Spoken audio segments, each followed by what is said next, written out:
David Bowie was the only artist to defend Rick James against MTV. In the summer of 1981, the first ever 24-hour music channel, MTV, hit the airwaves. See, MTV was radio on steroids for artists. Having a music video in the channel's rotation made significant impact on their sales. Rick James, who was at the height of his career and had just gotten an unprecedented 6-figure budget for 2 music videos, wanted a piece of the pie. He approached MTV about getting his music videos Give It To Me Baby and or Freaky Girl placed on the channel. The answer? No. Instant no. See, MTV were a narrow casting network, which is when you target a specific audience. Think Disney Channel, the cooking channel. MTV's initial audience were teenage rock and roll fans. Thus, even though Rick James' music videos weren't even filmed yet, the genre alone disqualified him from being on the channel. Fast forward to a music video conference where there's a panel discussing the influence of videos in the music biz. With panelists Gail Sparrow, the vice president of MTV, and ambassador for black artists, Rick James. Now, Rick James is still saucy with MTV in their lack of black artists on the channel due to its narrow casting. But he's advised, don't curse, don't mention your music video, don't call out MTV. He's given a specific script with questions like, does MTV have a required mandated policy that bans black artists? Are there any plans to air them in the future? You know, spark dialogue. And do you think Rick James adhered to that script? Well, he did for the first 1, 2, 3 minutes. Then he just saw red, called Gail Sparrow out and accused her and other MTV executives of being racist in their policies and playlists. So as you can imagine, the media Usain bolts this narrative, and MTV founder Bob Pittman makes a statement. He's like, Rick James is great, but so are the Isley Brothers, Parliament Funkadelic. He's like, none of them were on the network, not due to their race, but due to the fact that they did not make rock and roll music. Because the network did play black artists like Joan Armatrading, Jimi Hendrix, the interracial band The Specials. They even promised to play Rick James music. It just had to be along the lines of rock and roll. He wasn't trying to hear that. He continued calling out what he perceived to be the network's racial bias. Got to the point where Gail Sparrow, MTV's vice president, threatened to ban his music videos.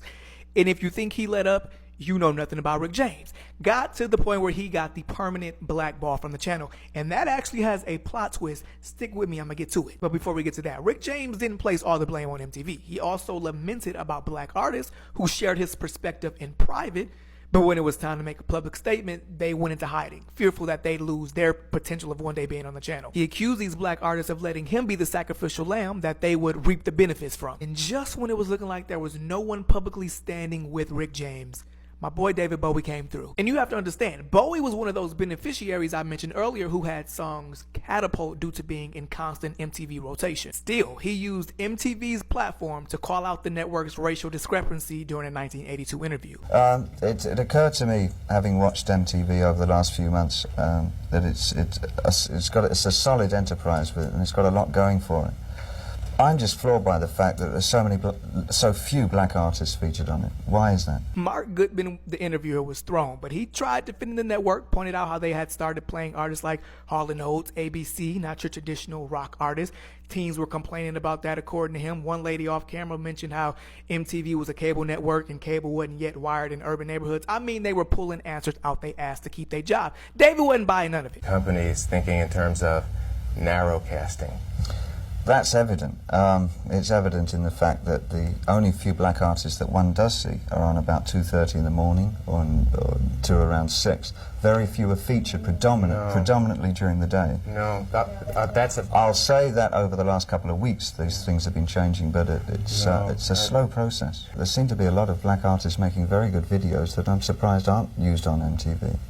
Well, of course, also we have to try and do what we think not only New York and Los Angeles will appreciate, but also Poughkeepsie or Midwest. Pick some town in the Midwest that will be scared to death by Prince, which we're playing, or a string of other black faces. That's and black very music. Interesting. Isn't that interesting? Now, he talked in circles, but the point was simply this. MTV was a rock and roll channel that catered to a rock audience, and to broaden would be to change everything their established audience had grown to enjoy about the channel, for better or worse. And they were in no hurry to make that pivot. Interesting. Okay, thank you very much. Does that make sense? Valid point? I understand your point of view. Okay. Well, that all flipped on his head. The following year, when Michael Jackson had the #1 hit, Billie Jean, and CBS Records spent $50,000 making a video that they wanted placed on MTV.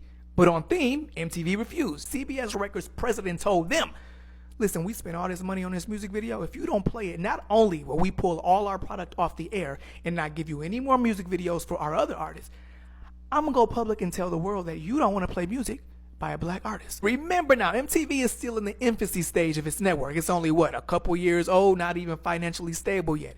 It's one thing to beef with Rick James, but CBS Records, the president of CBS Records, coerces the word, and MTV wanted no problems. Needless to say, Billie Jean was put in heavy rotation on the network. Jackson released 3 videos from his Thriller album, and the network became profitable for the entire year within 3 months, so they benefited as well. Now let's circle back to that plot twist I mentioned earlier, because the person who actually blocked Rick James' music video from being put on the channel was the network's black director of acquisitions, Carolyn Baker. According to Carolyn, she fought tooth and nail to block Rick James' access to the channel. Why? Because the video had half-naked women, and she thought the video was crap. As a black woman, she didn't want that being the representation that black people received on the channel. So it was Billie Jean that opened the door for all the black artists who weren't rock. Michael and Prince fulfilling MTV's new diversification quota. And this is why Rick James, who at this point didn't even want his music on MTV, urged other black artists to pull theirs off the channel, because as he saw it, Mike and Prince were playing the token black role at the expense of other black artists. Black artists on MTV should pull their videos off MTV.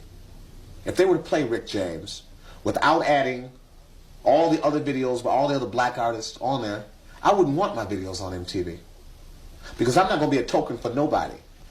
And right now, Michael Jackson, Michael's being a token on MTV, and so is Prince, who probably doesn't even care. But I'm not going to be anybody's token. Roll call. Comment the TV emoji so I can know all the real ones who completed this video. I'm St. Dallas.